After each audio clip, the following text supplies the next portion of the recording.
Use the Hijab 10 discount code for 10% discount on a wide range of products, including premium Ethiopian black seed products.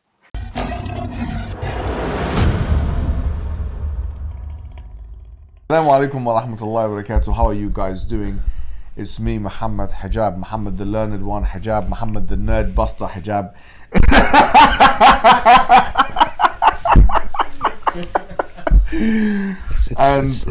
Joining me is the man, saliva, the machine, can saliva, please, please, the machine, the dawah machine, the marriage documentary fraudulent one. Ali Dawah. So, how you doing? How you doing? We haven't done this kind of collaboration for some time. Yeah. I've tried to, distance myself from, because the Prophet ﷺ said, bad friends are like, a blacksmith, so.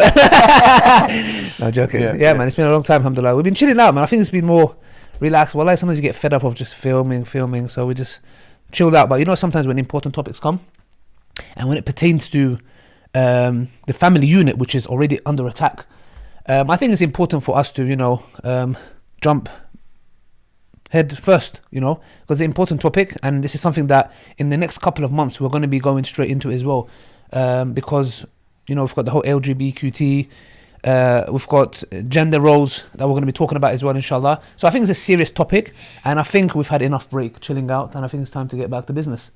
I've not been chilling out at all. I've been doing hard work. So this is what we wanted to comment on today, inshallah, is this YouTube channel which I've been made aware of called Honest Tea Talks. And actually we welcome it. A lot of brothers we've spoken to in different parts of the world are very much against this kind of thing where women come out and they bring their own perspective and they speak on behalf of other women that maybe they've been in communication with. They come out and they attack. They're very triggered just at the idea of women coming and speaking on a public platform. From our kind of interactions with people in the West, etc. All the different countries we've been to, all different universities. Don't you think it's in the maslahah, the common interest of the Muslim community, to have women actually speak independently in the way that these women are doing? Of course, man, it's important, man. These very people who come and this whole notion of they shouldn't be there, they shouldn't talk, etc. And then it's the same people where when their daughter falls in the shubha, look, they might not listen to us. Maybe they want to listen to a sister. If they go through other dilemmas in life, what they go through, maybe they want to listen to a co-sister because they can relate to. Do you get it? And most of the times, if you see, I've incorporated, when I'm doing a reaction video or certain topics that are pertaining to sisters, I get a sister on board because I don't know what they go through. So it's important for us to incorporate this. But people who are living in a box don't realize that when their kids go through this and you limit them to a certain point, some of them end up leaving the deen because of this attitude. So we appreciate and value sisters like themselves, honesty talk. It's good. But also we need to also keep each other in check. That's right. This the same goes with me to you, you to me. Where especially me to you. Yeah, we have to, because if we don't keep each other in check, then we're going to go astray. Like the people in the past have gone astray. It's important, and this is what this deen upholds: enjoining good and forbidding evil. It's fundamental. The believing men and the believing women. Yes, both of them are allies to one another. Exactly. Before we get to some points of correction that we want to kind of address in this video, and constructive criticism, quite frankly, on some of the content that we've witnessed, we want to say that actually one of the most controversial videos that they've made in terms of public controversy has been one that basically they were coming out and talking about women's sexual rights, like intimate rights and stuff. It got a lot of views. A lot of people were very upset at the fact that women were saying, like, there's an issue in the community where men are not sexually pleasing women, basically. Like they have a laissez-faire attitude or a non-existent drive when it comes to women's sexuality and stuff like that. I personally didn't find that much controversy in that message at all. Do you see there's a problem with that? I mean, if we have a problem with that, then we should have a problem with the Ansari woman who came to the Prophet ﷺ, and Aisha anha said, may Allah have mercy on the Ansari woman. When it comes to these matters, they're upfront, and obviously there's an uslub and adab about how you address it, and I don't believe they cross those limits. From what I remember, maybe there might have been one occasion something was said, I can't remember. But other than that, bro, it's... Who are we to talk about modesty, brother? We're the worst ones. And also for those that have an issue, like brothers, like, why are you even watching that? Yeah. No, I mean, to be fair, they didn't even go into X-rated stuff. They didn't go into... I mean, there's more to be said by way of discussion and things that men should give women sexually and women vice versa. Like, you can go more into detail, but We won't be doing that today. Maybe that's another video for another day. Yeah. What we will be doing today, inshallah, though, is we're looking at some of the things that have been happening in this, or some things that have been said. And let me be straightforward and say, there are some things which are missing in the content. And I'll tell you what I think the number one thing which is missing in this kind of content is reference to the religion, direct reference. Yeah. Like, okay, so for example, you know, I've watched a few of the episodes now, right? Yeah. Divorce is one of them. Divorce is a very complicated topic. Yes, very complicated and a very dangerous. It's a live wire. Yes.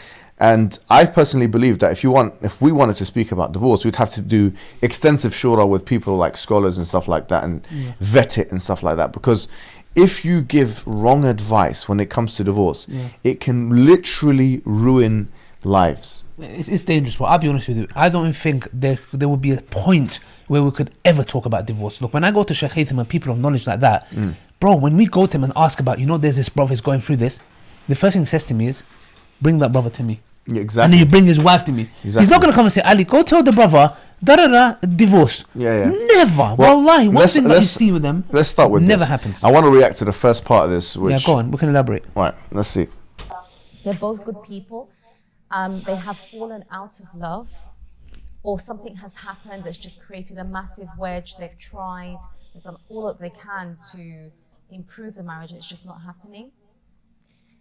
And yet they have a level of care and love, maybe not in love, but a level of care and love for each other. Is divorce the right option in that case? It's a personal choice, but it sounds like yes. Like it can't, you know, that's a rare model, I think. A lot of times when you see a marriage coming to the point where people are thinking about divorce, it's a hostile environment. And it's not usually amicable, and everybody's mature and they process their emotions. I see difference. Many of the cases that I know of, I see people, maybe you're looking at it from the loveless marriage perspective, like they've grown to this point. But when I see divorce coming up, it's usually in a hostile setting. It's in a chaotic, hostile setting. Like things have erupted and now divorce looks like, let's just end this. I see both. I Yeah. see both. I'm encountering both. Yeah, I'm encountering sisters who are just empty. Their husbands are good men, but they're just empty and they crave connection. And they're really just running on empty. I don't know how long they can continue like this for. So it's for them, I think sometimes that's a deeper predicament, because he's not abusing me. You know, he's actually good to me. But I'm potentially choosing, by staying, I'm potentially choosing a completely loveless and sometimes even sexless marriage. Yes, brother. So can you see here, when he asked the Somali sister, sorry, I don't know her name, yeah? When he asked the Somali sister, she said, it's a personal choice, but yes, yeah? Now for me, that's too nonchalant. Yeah. And it's, quite frankly, it's damaging, it's dangerous. Too ambiguous as well. Like, what do you mean by like divorce in what? Because you need to understand something. Yeah? These issues are deep issues, and it's and these issues get a lot of views because a lot of people are going through it. Yeah. It's like Islam Q&A. Saying, for example, somebody messages, I'm going through this with my Okay, in this situation, argument sake, he says, maybe it might be best to divorce. I doubt they would ever say that. And then you have the awam, the general mass, and write in, I'm having a problem, shall I divorce? And that comes up, and they're like, this applies. And then they apply it to themselves. That's dangerous. That fatwa is specific to a specific individual. Like, I think it was Abdullah bin Abbas, somebody came to him and said, if I kill someone, would I be forgiven? And he said, you'll never be forgiven. And then another person came, same question. He said, will I be forgiven? He said, you'll be forgiven. And the people around him... What you're saying is that for each individual, there's specific... because the reason is they asked him, they said, why did you say to one he won't be forgiven and to the other you would? He said, the first one I saw he's about to kill. And the second one had already killed. He's looking for mercy. So do you see how they differentiated between giving their ruling to two separate individuals? Well, the famous examples with the Prophet about kissing the older older man in Ramadan man. And the younger man, he allowed it. The point of the matter is, divorce should not be spoken. Is it okay to divorce? It's not okay. First of all, we have to appreciate something. There's different models of divorce. Yes. Like, a woman, what can she do is different to what a man can do. Yes. I know that it's such a very straightforward thing to say, but that's not fleshed out in this video. Yeah. What a woman can do is khula, she can do fasakh, okay? She can ask the man for khula, yeah? So the man gives it, he grants it to her. And what khula is different to talaq according to some is actually the same. All of these are very important details, isn't it? How does khula differentiate from a talaq, if it is in fact the opinion you follow? What has to happen, etc. The point is, if you give women or people the ammunition to just go, actually women in this case, to their husbands and say, I want a divorce because I'm not in love with you no more, you could actually be pushing them to do a major sin, because that might not be a valid reasoning. Now there's a difference between repugnance or kurh, because when the woman came to the Prophet Muhammad sallallahu alaihi wasallam in the hadith in Bukhari, when she says lawla makhifatillah labazaqtu fi wajhi, that if it wasn't for the fear of Allah, I would have spat in his face. And then he divorced between them. This is repugnance. It's not the same as not having the love that they're talking about, whatever that may mean, by the way. And that's a sliding scale. So if someone is put like disgusted by their husband, okay, that's a different kettle of fish to someone who is falling out of love, or the same passion isn't there. What about if the man is not having intimacy with No, his wife? that's a good point, because she mentioned that at the end. Because I believe she conflated two. No. The first question was different to the second, because in the second part of what she said was it could be a sexless marriage, but that sexless marriage could be coming from the woman because she don't want to have sex with the man, or I'm assuming that's what she means. But if she means that the man is not giving her sex, No, the man's not giving her. then that's a separate issue of inquiry. But even then, bro, do you not think they're confusing two things, which is dangerous? Because first she said what? Look, this is very important, bro. Yeah. He's a good guy. Yeah. He doesn't abuse me. Imagine there's kids. Bro. No. One second. That sounds like a good guy to me. Yeah. But and she's keep talking about a woman being empty. Empty on what? What are you trying? Because what do you mean by that? Like, I'm asking the sister, because then you added no sex. Let's take the no sex out of the picture, because there might be a sister, there might be a young sister watching this video and be like, no, he does have intimacy with me. He's actually a good guy. He's everything you just said. But I don't feel. I'm just empty. Yeah. You've just given them an advice of divorce. Yeah. You've basically said you're empty. You shouldn't be feeling empty. How do you define as empty? No. They need to be careful with this. This is very dangerous. This is like, extreme. To me personally, and this is something like, with all due respect, if that's what they're saying publicly, I'm worried to know what they would be saying privately. If people are coming to that, because you have no right. Let me just make this very clear. You have no right to advise any woman of divorce unless you've heard two sides of the story and you are qualified to be able to make such a judgment. I don't have a right, and you don't have a right to do that.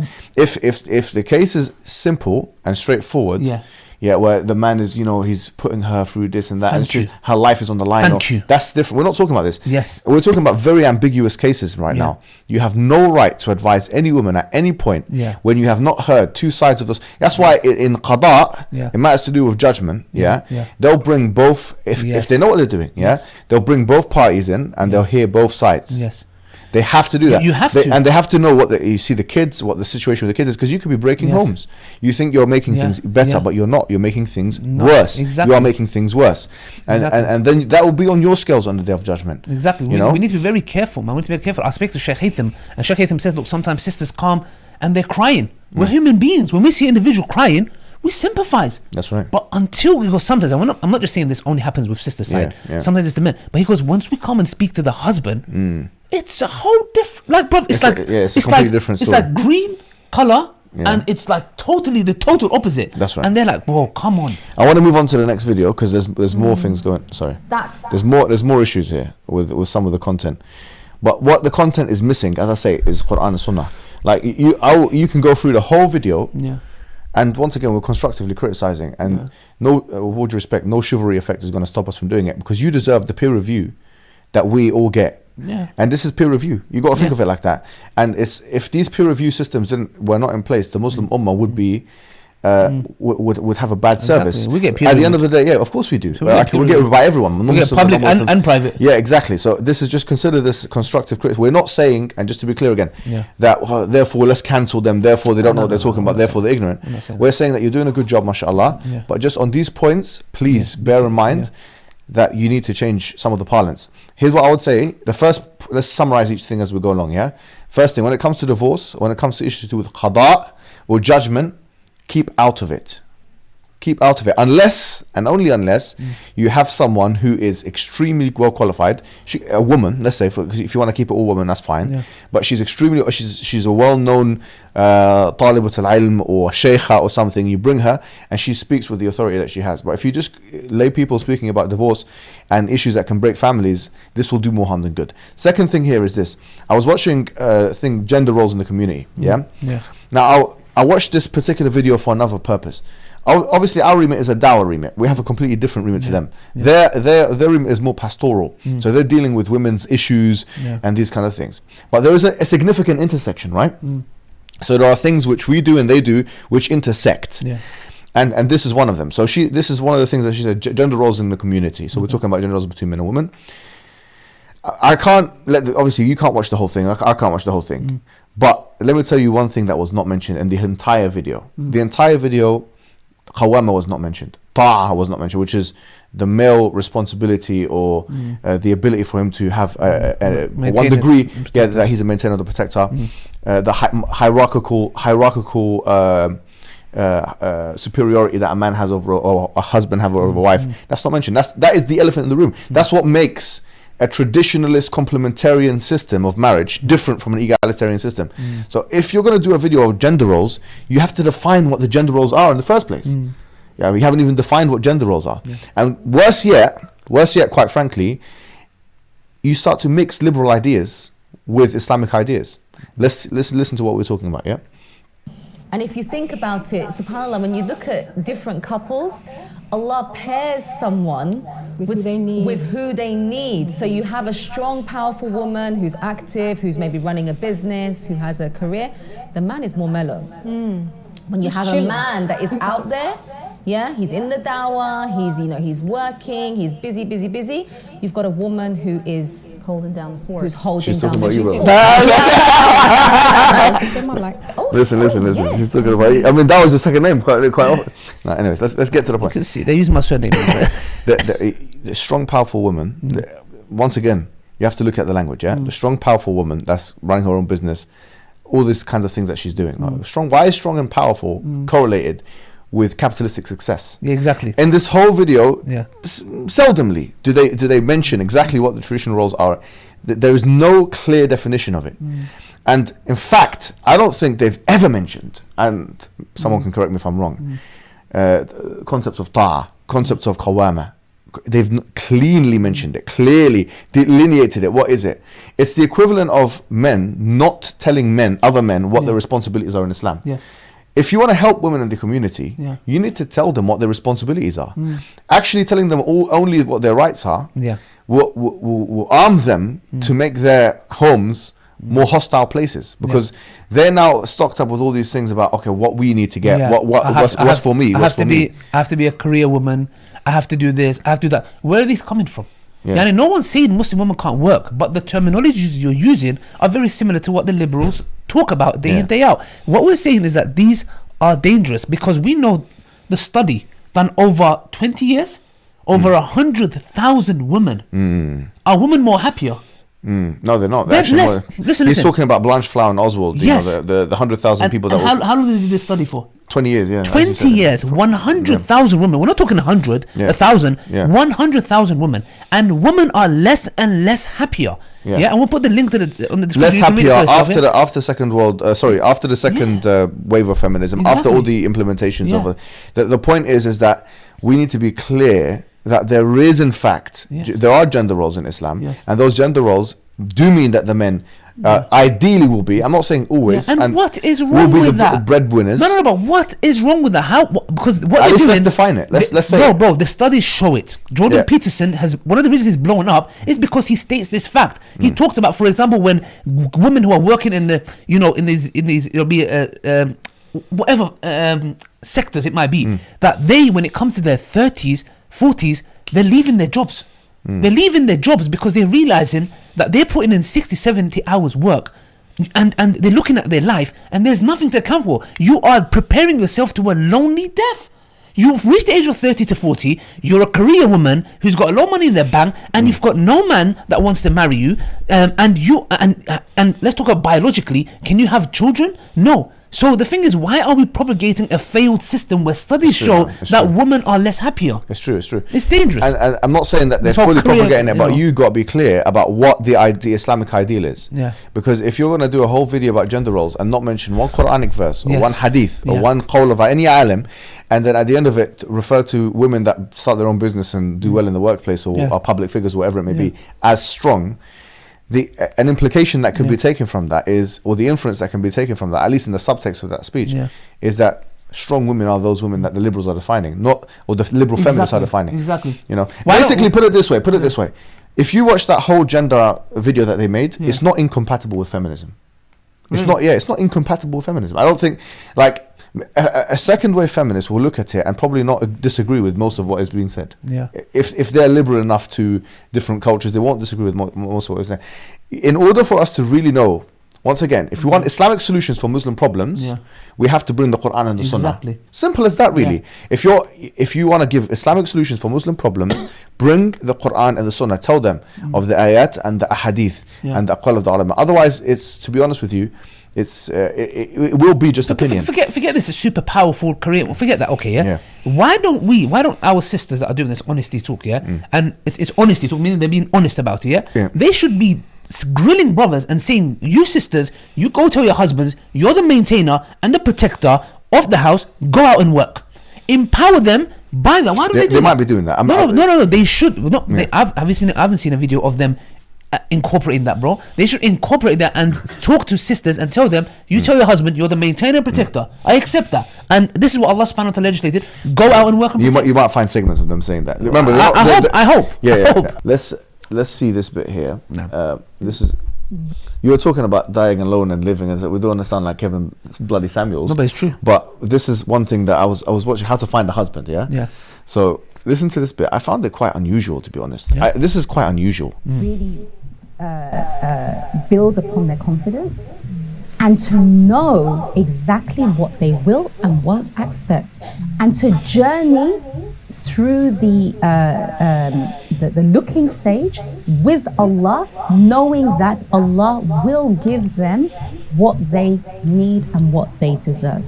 When, divorced women are not second-class citizens just because they were divorced. I mean, if you look at the time of the Prophet ﷺ, how many of the Sahabiyat were divorcees, widows, and the Sahaba rushed to marry them, subhanAllah. So it's Even really, the Prophet ﷺ, and the Prophet ﷺ himself, yes. So it's so important that I think for divorced sisters that they come to as a brother who's already married, who's looking for a second wife. Why is it the assumption that because you're divorced that necessarily your preference is polygamy? I mean, it may be for some women, it may not be, but it's almost as though I see, and I don't know if you see this too, that for divorced sisters, there's a narrative that's kind of shoved down their throats that, okay, because you're divorced, you need to lower your standards, you need to accept anyone that's going to take you because you have kids, because who's going to marry a sister with 4 children? and you should be grateful that anyone wants to marry you. Right. And I am totally against this. I am totally against this. I think it's really, really important.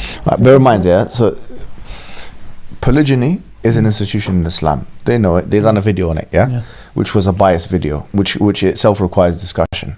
But we don't have time for it today, But basically, that video they done in it was just prioritizing the trauma of the first wife, not putting the second wife in the equation at all. Almost her trauma, or the kids. Maybe the kids are there, or even it was a biased video. And in fact, they should title that video "The Dysfunctionalities of Polygyny and Implementation," not polygamy as they have. But put that to the side. This video here that they've done, which this maqta here, or this little bit, this little video bit here, where she was saying that someone who's divorced should not accept the fact that, and it's true, right? We don't say that she should lower her standards or think that she's less. I agree. No problem. But listen to what she says thereafter. Okay. So she says that I agree with what she said so far. So do I. But this is what I found quite ironic. Of the Prophet ﷺ, how many of the Sahabiyat were divorcees, widows, And the Sahaba rushed to marry them. SubhanAllah. So it's Even really the Prophet Yeah, but you see, what do you think I'm going to say here? So she said in the first instance that you shouldn't, if there's a woman who's a divorcee, she shouldn't just accept polygyny, right? And then she mentioned the example of Sahabiyat and the Prophet's wives. What do you think the disparity here is in these two examples? You tell me. You said it before. Okay. The disparity in these two examples is those women who were divorcees married in polygynous marriages. Okay. Oh, one second. They didn't consider okay. it beneath themselves to marry in one polygynous second. marriages. So okay, let me get. So they were divorced women who got into polygamy. That's what I'm saying. Okay, If you're mentioning the Prophet Muhammad sallallahu alaihi wasallam, as an example, he had 9 wives at one time. Yeah. So these women were divorcees, yes, but they were also getting in polygynous marriages. Okay, but there are companions who did marry divorced women without being in polygamy. Who? Very, very unlikely, to be honest. They might have had Really? Raqiya, they might have had the Milk Yamin and stuff. That was the exception. No. Let's talk about the Sahaba's mentality. Are you telling me none of the Sahabas would have wanted to marry like, for example, that Sahaba who came? Actually, the Prophet ﷺ said, "Why did you not marry a virgin?" He said, "I married a divorcee who has kids because." We don't know that's the only wife he's got. No. And we don't know if we also don't know that he didn't. Remember that time you had but what I'm trying to say is possession of the right hand and stuff. Okay, no problem. But let's be real. Did the Sahaba have the mentality of I will not marry a divorcee because she's a divorcee? No, we agree with that. Okay, but that's what they're trying to say. No, I understand it. But what I'm saying is, it's not lowering your standard necessarily. No, 100%. I agree with you. If a divorcee now she's got 4 kids, or the example they gave, or 5 or 6 or whatever it may be, for her to realize that is that is going to be an inconvenience for a lot of men. That is going to be an inconvenience. So what you're saying that's the reality. So that's the reality. We're not saying that's how it should be. Thank you. But once again, let's make that clear. Another thing we should make clear. We should make another thing clear, which is that he has no responsibility over them. The father and she does have responsibility over. He has no responsibility. He doesn't need to give them money or anything. So the point of the matter is, he can have his goodwill, but it's not his responsibility. If the advice that's being given is not going to help. Yes. Let's just be honest about it. Polygyny is there for a reason. It is there to make sure that women who are unmarried, who may be divorcees and cannot find husbands and have been looking for 5 years, 10 years, whatever it may be, can be absorbed back into the marriage market. If they take this kind of advice, sorry to say, the reality is they may die alone. It's not productive. I think what the issue here is this year. Look, when I was looking to get married, there was a sister I was getting to know for marriage who had kids, and I wasn't thinking about polygamy. I was like, you're a liar. I wasn't thinking about polygamy. In my head, I was like, if this is the right person to me, I said to myself, okay, maximum, I could marry a divorcee with 2 kids. That was maximum. 3, I personally wouldn't. The point I'm trying to make here, why are they equating and a woman can have such a preference as well? She can say, exactly. I don't want to marry a man with kids. Thank you. What's the problem? The point is this: why is it seen as degrading that a divorced sister gets into a polygamy? I don't understand this because to be fair, they didn't say that. No, it does come across like that. She goes, I'm totally against that unless she's talking about that they are seen as second-class citizens. I doubt they are, because if a man is willing to marry you, he's not making you a side chick or a girlfriend or a mistress. If he's willing to marry you and you're a divorcee, okay, no problem. He's not saying, oh, I'm going to marry you. Maybe for the sake of Allah, maybe he can marry someone younger, but he's like, look, I want to marry a sister with kids. Maybe because the society that we live in, sadly, see them as low-value women, like these red people, whoever they talk as, and because of that, I want to marry them. What is wrong with that? Why do you feel degraded? Why is this notion of, look, you go to the Mormons, it's just something you got to admire about them. They're in polygamy, and what do they call each other? It's not a co-wife, that's my co-sister.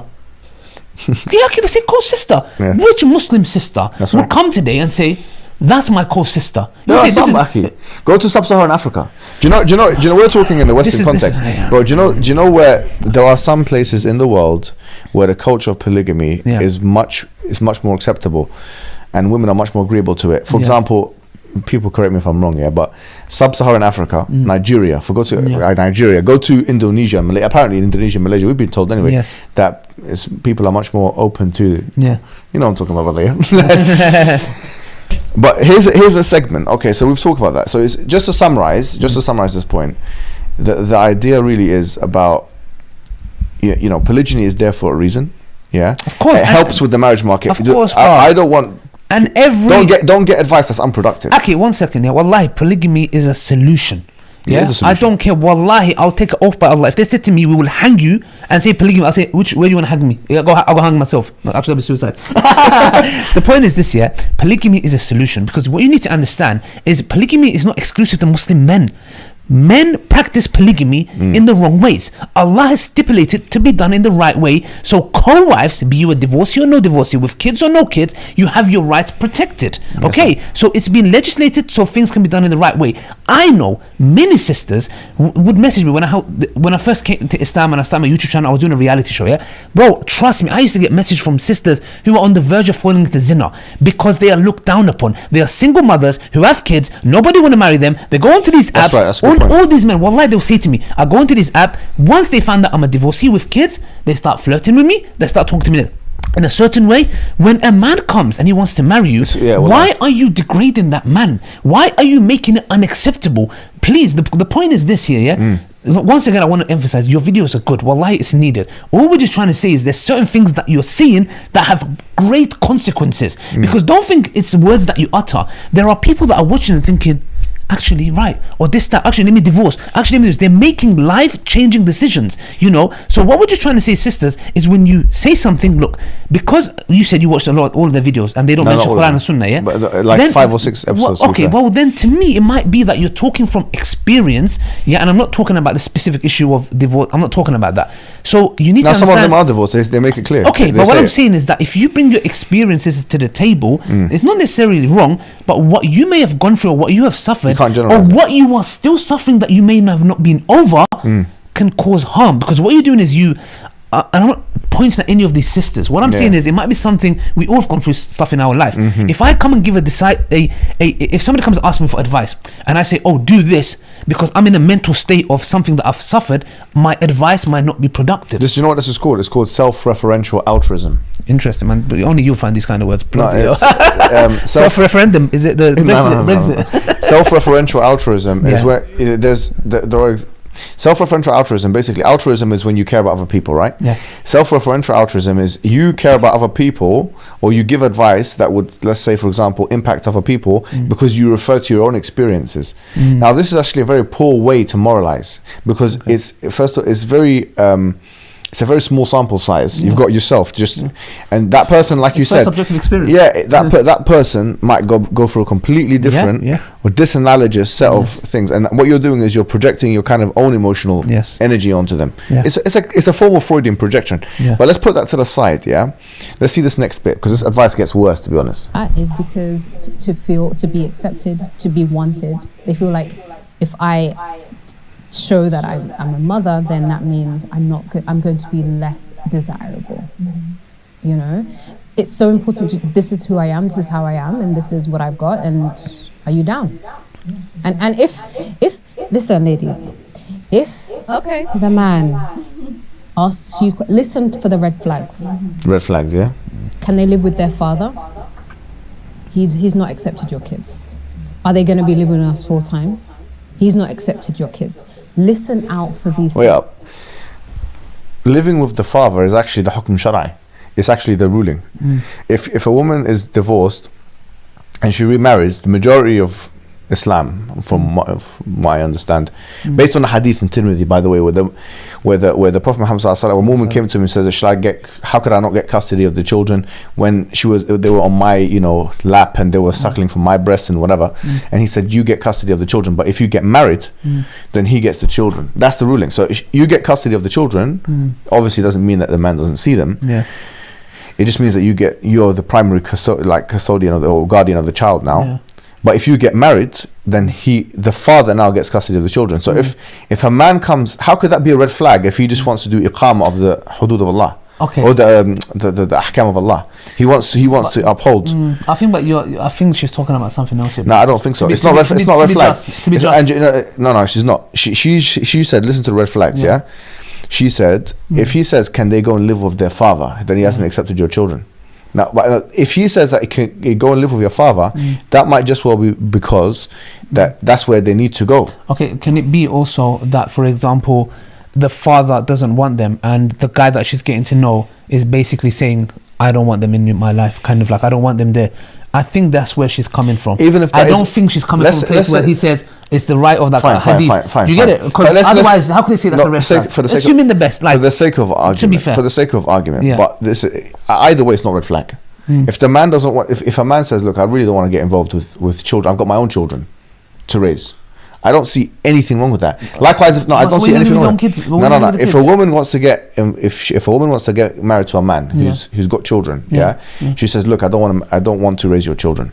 no, that's I don't fine. want to raise your But children." what did you do with I the don't kids? see anything wrong with that. How is No, that okay, red but flag? what do you do with the kids? What do you mean? What does she do with the kids? Can you imagine you're speaking to a man and the man saying, How "I old don't are the wanna raise kids? How old are they? And let's say they're 8 and 9. Depends on the situation. No, He doesn't want to raise them. but He to me- doesn't, because here's the catch-22 for a lot of men. Yeah, you want to raise a child, Yeah. but then when you get into their life, Yeah. you're number two, because you are not the final decision maker. You will not be given the same privileges as you would be if you are the father. Yeah. And this goes on. Listen to what they continue saying. Yeah. Listen to what the Somali sister says. Yeah. Okay. You'll see more. You get a flavor of what they're talking about. Children, right? Because that is a sign of whether he is ready to assume them into his fold or not. Or absolute indifference. Look. You can state that they're there up front, but sometimes you get the case where they're acting like they don't exist. There's no interest whatsoever about their names, their ages, it's like they're not in the way they project the future, they're not taking them into account, like you said. And also in the position of the mom, your current home, your home environment has a particular balance right now. It's stable, it's set, it has a culture. And you're going to bring an outsider into that culture, and you have to take into account whether they're going to be a good fit for the culture or not. Somebody who's going to come in and be uptight and throw off your balance and shush your kids and change your home dynamic. And that can be applied to So think of it this way, Ali. Yeah. Yeah, So the guy, this is the conundrum that you're putting the man in. Yeah. He either comes in and assumes the children. He says, I have no problem raising the kids. Okay. He raises the kids, but part of raising children is disciplining them. You start shushing the kids. No, that's nonsense. That what she said there about you can't say shush is nonsense. Other than that, like for example, that's the dynamic that. Other than that, this though, is the problem people are facing. No, I know, but that's nonsense. But what she's saying about a person coming in, it's you need to understand that it's their children. But a man who doesn't even, like she said, doesn't know their name, doesn't care about them, that is concerning to anyone. Even if I'm a father and have a child and the woman said the same thing. But I have to be real, because come on, bro, if you're not even acknowledging my kids and you want them out, it is red flags to me, bro. I have to be real. If a sister's coming and saying, how many kids do you have? I have 2 kids from another marriage. How many days do you keep them? 3 days. Bro, that's a red flag, bounce, because you're disregarding my kids. You can come and say, look, for example, we can work, etc. But on the other hand, if you start telling if a new wife comes and you got kids from the other, and you start saying like, no, you've got to raise my children, as if it's a command. No. That's what happens. No. Men and women do this. No, men and women both do this. That's what I'm trying You've to got say. kids from another marriage. Yes. They've got another father or they got another mother. Let's say, yeah. Yes. Why are they not assuming the responsibility of the parent, and why are you now putting that responsibility on someone else? It's very simple. I don't think anyone can force anyone to come and say, look after my kids. The person that you marry, if they do it of their goodwill, they do it. But when they come in, I can't come and tell them you have to. If they come in, and they want to assume that responsibility in whatever, and they start, discipline the child. Don't shush my. What are you gonna say? I'm so sorry. Don't shush my child. I'm so sorry. You can't. That's nonsense. With all due respect to the sister, to say you can't. What's this? What the hell is this? I've married you. I've accepted your kids, and I can't discipline them. What the hell are you talking about? I'll be honest. This is pathetic. Yeah. What is this? Am I a slave in the house? Yeah, exactly. You've made him basically an equivalent, an that's equal. disrespectful. You've made him an equal of one of the kids. Disrespectful. You've made him another child. Yeah. You've made him another child. Yeah. I'm not allowed to say so you've got your own dynamic. So this goes back to Qawama, which they don't mention ever, in the videos that I've seen. That you basically want the Qawama. Because if he's in the house and he can't shush the kids, what's happened to him? He's become an equal of one of the kids. So if you shush the kids, what, you're going to discipline him? What are you going to do? Are you going to undermine him in front of the kids? And let's see how long such a marriage lasts. Your marriage ain't gonna last, my friend. Honestly, because if you want to undermine and disrespect a man in front of your children, even though he wants to come in and contribute to their upbringing and their upkeep or their discipline, then what you're doing is you're basically you're self-sabotaging. You are exactly. That's what I was gonna say. Because at the end of the day, you're just proning yourself to being divorced regularly. That's right. And I'm sorry if that sounds harsh, because if you have a man who's coming to willing to look after your kids, loving, etc., and you're coming in bossing him, you can't say shush to my kids. Don't you ever raise it? Look, you can be protective. But you've married this person. If you trust this person, you've brought into your house, to your life. Yeah, if he wants to discipline the kids, I'm not talking about you come home and he's flipping, choking, choking your No, child. we're saying shush, bro. Yeah, Shush. So these are just some of the things that we've come across. Yeah, it is a vast topic. It is a vast topic. It's an ocean. There's a lot of things we can talk about. Yeah. The points. Let's summarize and give constructive criticism. Yeah. To summarize, look. Number one, don't get involved with issues that have any implication on what is referred to as qada, which means Islamic rulings, because these kind of things, they require an arbitrator. They require someone to come in and to see person one, person two side, person one side, and to make a decision holistically, especially when it comes to divorce. Divorce, and I'm really sorry to say this, for people that want or considering it, man or woman, do not approach lay people like us, like them. Don't approach us for I'm thinking of divorce. I'm thinking of khula or fasakh. Or Abu Khatija. Number two, number two. The second thing I say is you have to start. If you want Islamic solutions for Muslim people, and you've got a demographic which is uniquely, let's say, female, right? Then you have to start introducing the Quran and Sunnah more regularly. And you have to emphasize, and don't shy away from emphasizing the key components of the religion, especially with intergender dynamics and stuff. So, for example, qawama, ta'a, the kind of emphasis that is put by the Prophet Muhammad ﷺ on these concepts would to us indicate that should be, that kind of emphasis should be put by man or woman who wants to speak about these issues to Muslim people, and especially on pastoral levels. Number three. So we said number one, qada. Number two, Quran and Sunnah. And number three, I would say this, bro. I would actually say it would benefit you guys if you had one person of knowledge. A female, It doesn't have to be a male at all. You get a female, a sheikha or ustadha, a talibatul ilm, to look over your stuff, and not only that, but to sit with you guys so you can actually consult her. So you can get, it's because these are pastoral issues. In many ways, they're actually even more complicated than dawah issues. They're more complicated.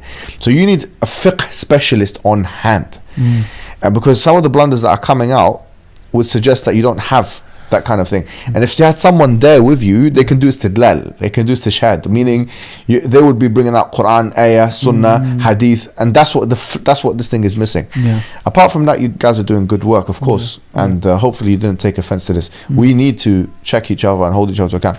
Some of the advice that was given has to be productive, and it also has to be realistic in it. And we hope because we have the same objective, we're on the same team. We are on the same team, and the objective is to get people in stable families, and get people away from zina. So my question to you, Ali Dawa, is that when is your marriage fraudulent documentary coming out? I mean, let me tell you something. It's not coming out, is it? It is coming out, and when it does come out, it would be groundbreaking. Box office smashing. It's going to cause earthquakes in the ummah. I'm speculating maybe here 10.7 on the Richter scale. It's going to cause, and the reason why, because this is it goes up to 9, bro. No, this is gone above that, brother. This is caused tsunamis in the regions. People drown. People need life jackets. The point is, bro, it is. I'll be honest, it is a big topic, man, and that is what I aim to do when I release it, is to delve. Delve into the topic, because it is such a big ocean, and there's so many problems, Aki. And the reason why I was a bit passionate and aggressive in the video, I want to give a disclaimer: it's not towards the sisters, it's because it's sad to see. You're misogynist, bro. What's really sad to see, bro, is because I hear left, right, center, hello, bro, I'm getting a divorce, nice. Bro, it's a pandemic. So the thing is, when we have that issue at hand as the ummah, bro, it's dangerous. We don't want people to get divorced, Aki, because divorce marriages mean broken families, broken kids. The future ummah is ruined. So that's why we need to make sure we're very careful with our words, and when we utter words like divorce so easily, it's not that easy, So as we're careful, we're doing takfir, etc., tabdeel. Well, if it's happy days, we need to be careful with the word divorce as well, especially relating to women, because women going to ask a man for divorce is not the same as men going to ask a woman for divorce. A man can do talaq to a woman without a consultation. Or a woman doing fasakh or khula is a completely different kettle of fish altogether. Hadith has come that if a woman asks for divorce for no reason, then she is to be given such such and such a punishment. She will not be, you know, the fragrance of Jannah she will not smell, and so on. Yeah, it's not the same. It's but not also, the same. also the talaq, like for example, Qurtubi mentions that the reason talaq was stipulated to 3 is because the pagan Arabs used to abuse it. They used to divorce their wives, and their wives wanted to move on, and they would take them back, and they would do this over and over again. Allah legislated to 3, so let's not get the talaq thing of I'm in power. Yes, there is that element, but it's also that if you abuse it, Allah subhanahu wa ta'ala that's the reason Allah legislates that your wife will have to go and have intimacy, get married with another man. That's the consequence. We won't be a wife anymore, will it? But we won't be a wife anymore. But the point is this, bro. If it's your wife and you didn't want to give that divorce and you gave it because of your stupidity, that comes at a cost. So let's not make it seem like the talaq thing that we have is something that we carry and it's I'll use however I like. No, it can fire back. You hear that, Zishan, brother? It can backfire on us. But anyways, it's a deep topic. Inshallah, in the coming times in February when the documentary is out, we're going to begin delve into this. I mean, more till next time. Habibi, I don't know why you put me across your hand up to me, the champ.